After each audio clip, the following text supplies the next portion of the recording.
Commander, I regret that I have some bad news to deliver. Bad news? Has Marley attacked? No, not that, sir, but something equally concerning. Well, don't keep me hanging here. Out with it, man. I don't know an easy way to say this, so permission to speak frankly. Of course, soldier, speak freely. Eren Yeager, well, he cut his hair. Oh no, he cut his hair! Do you know what this means? Yes, sir. It means he's changed his personality again. Was it at least a haircut we could reason with, like maybe a high and tight with a nice part on the side? Unfortunately not, sir. Well, it sort of looks like a mullet. A mullet? This could be disastrous! But there's no need to panic yet, not as long as he's still locked safely inside of a cell. Oh yeah, that reminds me, sir, there's something else I need to tell you.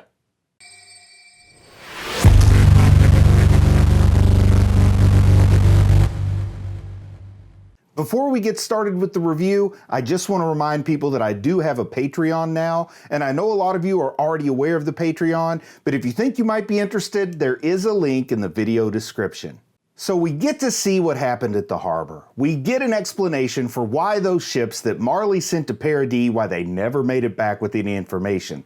And we see that to answer my question and sort of address my speculation, it's because Eren was out in the harbor. And we see him pick the big ship up on his shoulder and like throw it up on the shore so that it's landlocked and all of these soldiers are left stuck in this really unfavorable position.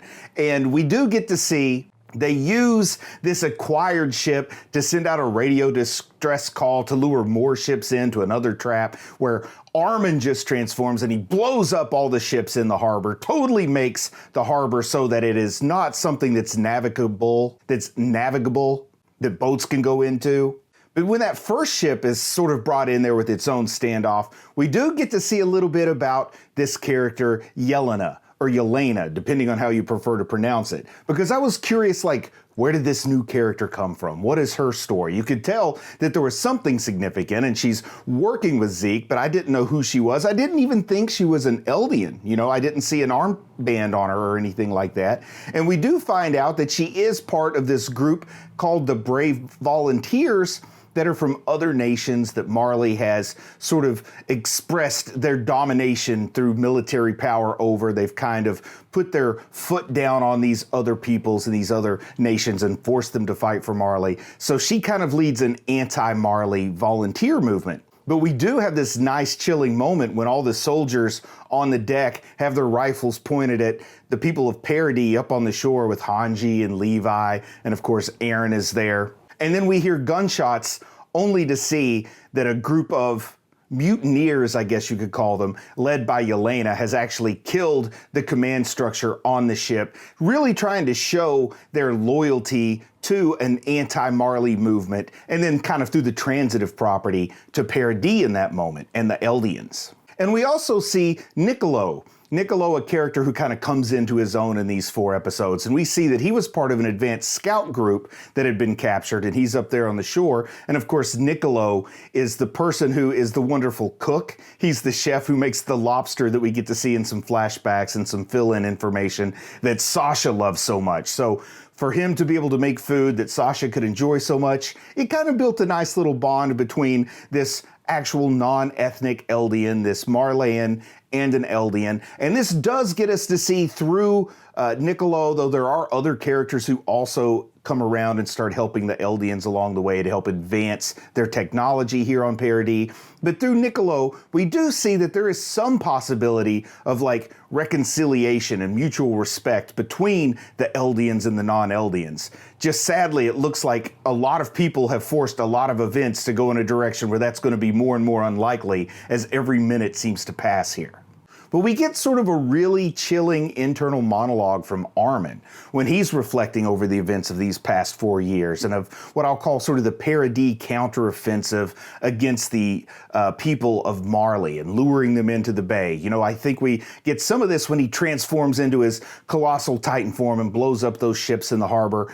And he has this thought about how it was fun at first, how it was like a game. And that's kind of scary to think, but it also gives me some perspective at just how young Eren and Armin and Mikasa were when all of this started, but he said it was fun at first, luring them in, but then all the countless dead people, dead innocent people at the bottom of that harbor because what he's done, he really feels the weight of the responsibility for the deaths he's caused here.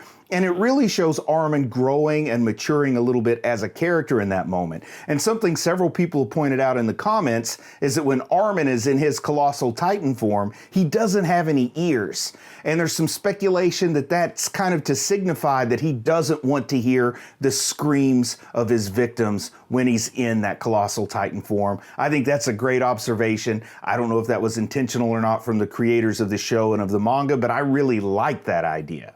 We do see when Levi and a group of, I think they say there are 30 soldiers as a security escort with Levi, they take Zeke to what will be his prison, you could call it, or his holding cell, the place where Zeke is going to be kept. And we find out it's kind of an ingenious place. They're going to keep him in the giant tree forest, which makes sense because we've seen other encounters in the giant tree forest, and large titans are at a significant disadvantage there. We saw it first when Eren was chasing the female titan and trying to lure her into his trap, and the scouts go into the giant tree forest to have a little bit of protection. That's sort of where they hole up to make a last stand. We also see it again when Reiner and Bertolt take Eren and Ymir prisoner, and they go off to the giant tree forest, and that's when Ymir kind of makes the threat, you know, I could turn into my titan form, which is smaller and able to move a lot more mobile, and you would be at a disadvantage here, you know, talking to Reiner. And then, of course, Bertolt wouldn't have room to transform at all. Or would he? Maybe he would just knock all the trees down. We don't get to see what would happen in that situation there. But we're familiar with this giant tree forest. And it seems like a really smart place to keep Zeke, because he is, for sure, one of the larger titans when he turns into the Beast Titan. Something else that Levi points out that's really smart here is there's not really any stones lying around in the giant tree forest. It's all flat. We don't have any big rocks. And of course, we don't need the Beast Titan going all big unit Randy Johnson and throwing boulders again if they're trying to contain him. Now, it's kind of a shame that they just can't trust Eren and Zeke to be in proximity of one another, because it probably wouldn't have been a bad idea to hold Eren in the giant tree forest as well. But of course, with all the Titan powers he's consolidated, there just might not be any way to hold Eren right now. At least he says as much.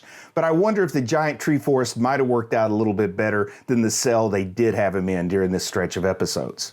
But we do see Levi escorting Zeke to the giant tree forest and glaring at him in this little sort of carriage ride that they have. And Levi's standing beside Hanji in a couple of other scenes that are kind of tense with some standoffs and such. But for the most part, during this 4-episode stretch of the story, and to a lesser degree, this whole final season, I feel like Levi has been kind of pushed to the periphery of the story. Now, I don't know if the bulk of Levi's story has already been told, because that's always a possibility. The whole Kenny arc really told us a lot about Levi. Levi was very important. He had his own OVA, which was really interesting to see his backstory, and he kind of helped mold and contain Eren along the way. But I do wonder if the story's reached a point where Levi's contribution to it, at least the bulk of his contribution, his most significant contributions, may be over at this point. Like, Levi may just be more of a peripheral character from here on out. Or it might be totally the opposite. I don't know where it's going, but I absolutely noticed how Levi feels pushed a little bit more to the periphery in this last 4, or perhaps even this last 12 episodes. And when we see Eren in his jail cell, we do get to see that he's cut his hair, because he had that really long hair, so long in fact that I didn't recognize him at all when he was using the alias Kruger until like the last minute when he declared himself. But here in this jail cell, he's leaning over a sink, talking to himself in the mirror, has some kind of internal realization that what he has to do is continue fighting on, and he cuts his own hair. And we do understand that, you know, in narrative terms, when one cuts one's hair, it usually signifies a new turn for the character. Of course, I had a little bit of fun with that at the skit at the beginning of this episode, but we do know that he's going to be making some kind of bold new turn here soon. He even tells Hanji when she's asking him about his haircut, and she kind of pokes his ribs a little bit metaphorically, talking about how much she loves it. It looks like I'm too busy to take care of my hair, yet it still kind of looks cool. But he tells her, With the power of the Warhammer Titan that he now has, this cell can't hold him. He's only there by his own consent. Whenever he wants to leave, he'll be able to leave. This haircut kind of tells me he's preparing to leave. He tells Hanji in a roundabout way he can leave whenever he wants, which makes me think he's considering leaving. And then, of course, by the time we get to the end of this 4 episodes, he has, in fact, left right out of there. I kind of would have liked to have seen his escape, because it could have been as simple as using Warhammer Titan powers to break out of the cell, or maybe knowing what we know by the end of these 4 episodes, that there are people sort of rallying around the Zeke and Eren Yeager movement. The Yeagerists is what they're called in the story. Well, they probably could have helped him escape by more conventional means as well. But we do get some insight into Zeke's plan. And Zeke's plan seems to be a plan to save Eldians. I don't think Zeke is going to differentiate between the Eldians in Liberio and the Eldians of Paradis, but he does know that the Eldians of Paradis hold the key to saving Eldians around the world, so to speak.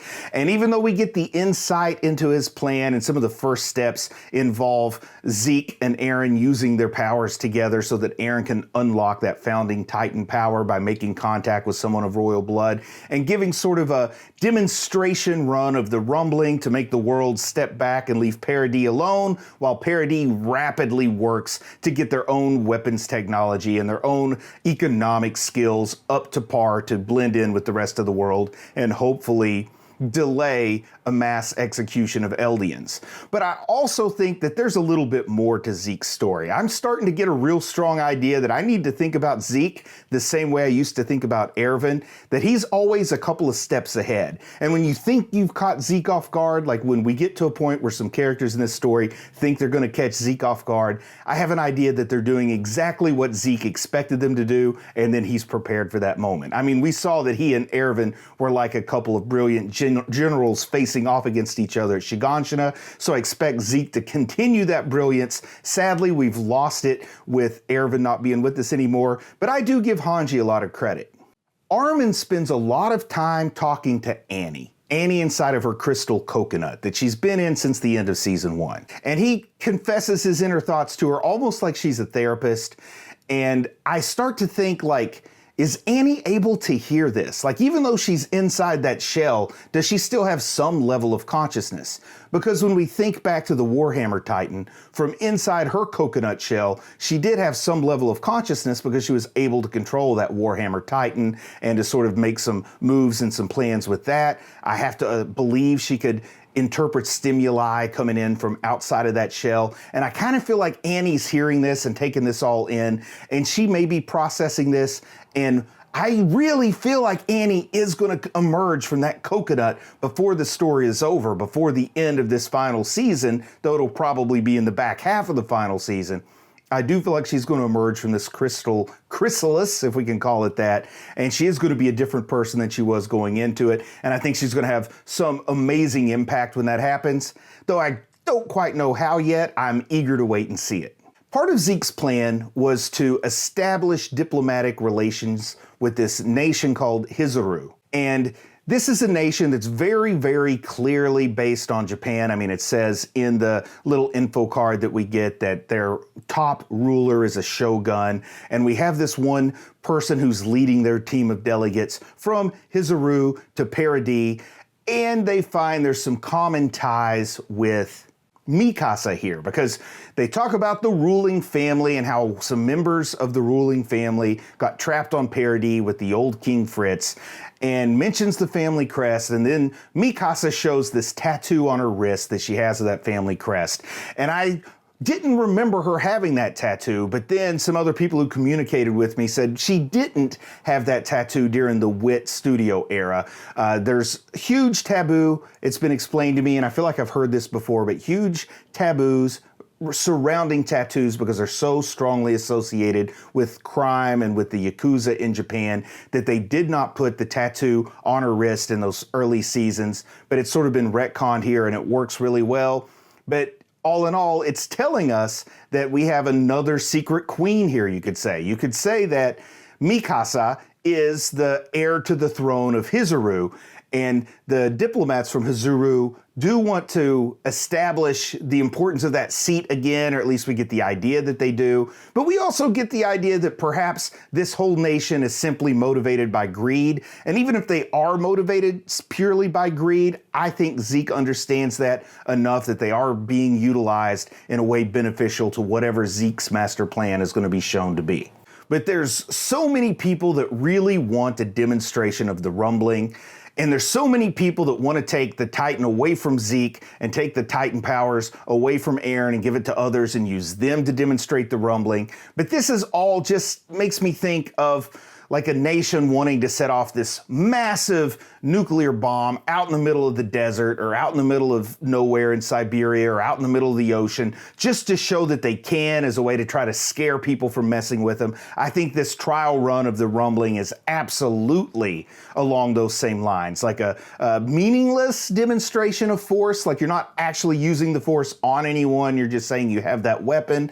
But I also feel like this is something that could go in a way that you don't expect or in a way that you don't plan. And a lot of folks say we should try to win our place in the diplomatic community of the world through more peaceful means rather than shaking our fist and pushing our way into it. And that's really the big divide in this show, though there is a little bit smaller divide coming up too about who should be in charge of the rumbling. But Hizuru, they are showing some of the technological advancements they have, and they're really interested in this burst stone, I think it's called, this natural resource that they have in Parody. It's what they use to power the mobility gear, and it sounds like a really volatile element that you can use to get a lot of energy from a compact source, you know, beyond fossil fuels, you know, even more energy than you would get from things like oil and gas and coal. Maybe a little bit of a parallel to something like nuclear fission or fusion or something like that. But they're showing the things they can do with that as an energy source. And I think they have a helicopter. Like they talk about this sky ship that they can use for reconnaissance and it's under a tarp. But when you see the contour of that ship underneath the tarp sitting out in the harbor that they've built to have diplomatic relations with Hizuru, well, it looks a lot like a helicopter to me. So is it going to be pretty cool? Like in these last 4 episodes of the first part of the final season or in the back half of the final season, are we going to get to see a helicopter and like some commandos jumping out of a helicopter to attack? Are there going to be multiple helicopters if this one works? I don't know, but I'm really excited by the prospect of an Attack on Titan helicopter based on this airship that Hizuru has developed that's underneath the tarp there in the harbor.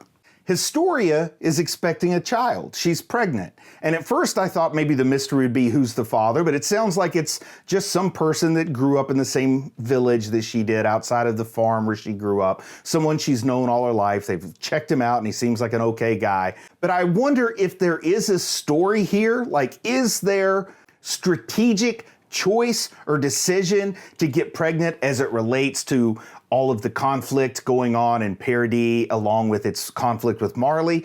Or did Historia just want to have a child? Like, it's not something that is unheard of for a person to just want a family and to want to start a family. But there's a lot of distrust among this new kind of military government that's taken over for the old lords that were unseated. It's like they had a coup to displace old lords and they got new lords that don't seem any better to me. They are very suspicious that Historia just became pregnant so that she wouldn't have to become the Beast Titan. But I also wonder if that's not the reason, but there still might be some kind of strategic reason. But I also don't want to totally discount the fact that, hey, people have more people. That's where people come from. So maybe it's just her natural pathway in life is to start a family. But there is this wedge of distrust that's being driven between Eren and his friends. Most noticeable with Connie, because Connie's really shaken up and really hurt by Sasha's death more than anyone else in the group. But you do see a little bit of it with Jean, with Armin, and even, I think, just a touch of a wedge between Eren and Mikasa. And Connie really dwells on this idea that Eren laughed when he found out that Sasha died. But, you know, some people in the comments kind of gave me some perspective on that, and I've rewatched that scene a few times now, and it wasn't laughter. in that he thought it was funny that Sasha died, but he was decided in that moment, rather than grief, to just fondly remember some fond things about Sasha. You know, her final words were meet, and he thought about who she was and what a wonderful person she was and what levity she brought to the group. And that was his way of remembering her fondly. I don't think it was disrespectful at all, but Connie wasn't inside Eren's head. Connie didn't know what Eren was thinking at that moment. All he saw was the laughter. So I understand where Connie's coming from, but after rewatching and some discussion in the comments, I feel better about that moment that Eren had where he just remembered Sasha fondly than when I first heard Connie making that accusation of laughter. But there's just so many people who want control. And that's what this story and this war is coming down to. So many people want control. Hizuru wants control of this fuel source and of the economic livelihood of Paradis. And then, of course, the military commanders just want to control the Founding Titan and the Beast Titan and the royal family.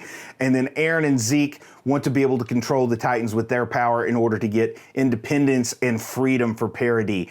Everything always seems to boil down to control. No one can trust anyone, and this is really leading to a recipe for disaster that's starting to look more and more unavoidable to me, though I do want to hope somebody can make something turn out a little bit better than it looks like it's going to, but that hasn't really been what Attack on Titan has done so far, has it? We already had plenty of reason to have negative feelings about Gabi. But when I see the brutality of her escape from jail, or that cell that she's in, you know, she has a brick inside of a pillowcase or a pillow sheet, and one of the guards comes in because she pretends she's sick, and she hits him with the brick. And I understand, you got to escape, you hit somebody once, you knock them unconscious, and you get out of there. But she just continues to hit him. When it's clear he's not moving, she continues to hit him, and she just caves his head in. And the sheer brutality of that tells me that Gabi is a very, very broken and troubled and scary young woman. And I don't know if there's any hope for her, but I want to think that maybe there can be. Because in this almost perverse, almost sinister turn of events, she ends up with Sasha's father. During her escape, it takes him to the stables that Sasha's father runs, the Blouses stables, I think they're called. And when that first happened, I thought, oh my goodness, is he going to figure out who this is? Or are we going to see some cat and mouse game between Gabi and Sasha's father and Sasha's mother?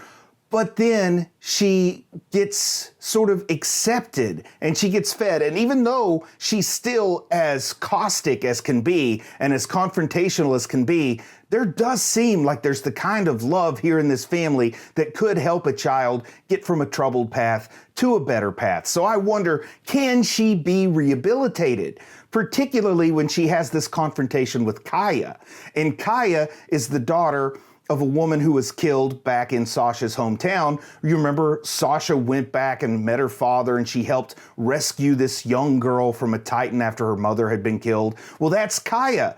And Kaya has this confrontation with Gabi where Gabi says, all the Eldians are responsible for what happened 100 years ago. And Kaya says, no, my mom wasn't around then. And then she said, well, you're responsible for what Eren did. And she said, no, my mom was already dead by then. And I kind of wonder if this confrontation, like they have the same heritage. They're both Eldian. They just live on different sides of this sea or this strait here. And I have to wonder if Gabi can be rehabilitated. She starts to run Kaya through with a pitchfork. Falco steps in, and I feel like this could be maybe a teachable moment. Maybe this is something where we could see a breakthrough with Gabi. Everyone wants to hate Gabi. I want to hate Gabi. I loved Sasha. I wanted to hate Gabi for that. The brutality of how she murdered that prison guard makes me want to hate her even more. The fact she was ready to run a pitchfork through this innocent little girl makes me want to hate her more. But when I want to hate a child, I've got to learn to push that aside and see if we can reach that child, if maybe this person can be rehabilitated, because I've got some thoughts about Gabi on where her future might be taking us. Also, the way that Falco stopped her from running Kaya through. A lot of talk has happened about, is Gabi sort of a distorted reflection of Eren? And there's a lot of arguments both ways. I think Gabi is a distorted reflection of Eren. And I think Falco is probably her Armin. She doesn't have a Mikasa that I can identify, and maybe that's why she is where she is. What would Eren have been like without Mikasa? We won't know, but at least she does have her Armin with Falco here. And Eren has a talk when they're out working on these train tracks in the heat with all of his friends. We're back a couple of years before current events in the show. And Connie and Jean and Mikasa and Sasha, they're all talking about who is going to inherit the Titan power from Eren when his term is up. And he says no. Eren says none of them are going to because he loves them and he cares about them. And that Titan power that he carries is a curse. He sees it that way. I agree with him. I'm glad that he has the maturity to understand that and not to want to pass it on to any of his friends. But he's going to have to pass it on to somebody, right? And I feel like maybe we're going to see that by the end of this story. We're going to see who it is he passes it on to. And talking about how Gabi is this warped reflection of Eren, and then me asking if Gabi can be rehabilitated. Is Gabi potentially who Eren's Titan power is going to get passed on to, when his 13 years is up? And then also a more reasonable candidate would be Falco. Would maybe Falco be the one to end up with Eren's power, and maybe Gabi would get her dream of having Reiner's power, or maybe Gabi is dead by the end of the story. She could go in any direction with all that rage and hate and anger and lashing out that she has. Flock. Flock has this loyalty towards Eren that has really blossomed since the end of season 3. I mean, he's clearly declared himself here with his actions and his words and his beliefs to be Eren's most dedicated follower, to be the person who believes in Eren more than anyone else. And I wonder exactly where this loyalty came from and how this loyalty formed. And with the track record this show has, I think it will eventually explain to me why Flock has suddenly become so dedicated to Eren Yeager. But Flock is also another candidate as someone who Eren might pass the power on to. It might be someone who he respects to follow the same path that Eren has laid out, but at the same time, he doesn't have that love for Flock like he does for his other friends, so he would be willing to pass it on to him in order to carry out the mission. So that's another possibility if it's not Gabi or Falco. Flock, a strong possibility to inherit Eren's Titan power. Zachary is assassinated in the most poetically just way I can imagine. His butt-chug chair has a bomb inside of it. It blows up and it kills him. And I'm not happy that the guy died, but if the story required him to be assassinated, then why not from a butt-chug bomber in the butt-chug chair? That was the weird, strange kind of assassination you can laugh at. That's a little demented and sick, I know, but it seemed fitting. You live by the butt-chug, you die by the butt-chug.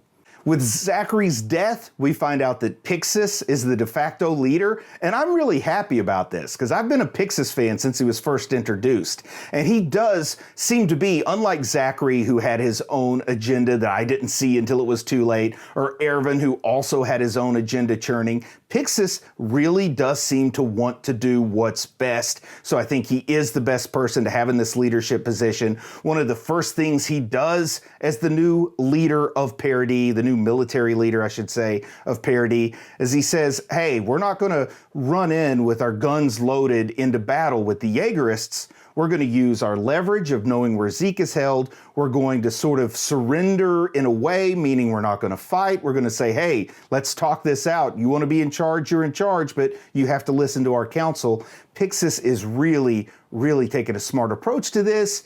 But if it comes down to a game of four-dimensional chess, he may be outmatched with Zeke. We'll just have to wait and see. Hanji feels a little bit overwhelmed having inherited that responsibility from Erwin, but I think she'll grow into it. I think she'll come to terms with it. But you got to admit, this is a really bad time for a civil war. This is a really bad time for a civil war in Paradis, because we found out that the warriors are pushing straight ahead. They don't want to wait 6 months to build a coalition to go and attack Paradis. They want to go ahead and hit Paradis before they know what's coming, before they have any chance to prepare. But there's something in me that thinks this is probably exactly what Zeke wants. I think they're playing right into Zeke's hands. I've been telling you this again and again in this review episode. I think Zeke is several steps ahead of every other player on the board, whether it be the diplomats from Hizuru, whether it be Pixis, whether it even be Eren and Flock, whether it be the warriors back in Marley. I think Zeke has this all planned out like some kind of crazy supercomputer, and they're probably doing exactly what Zeke wants them to do here.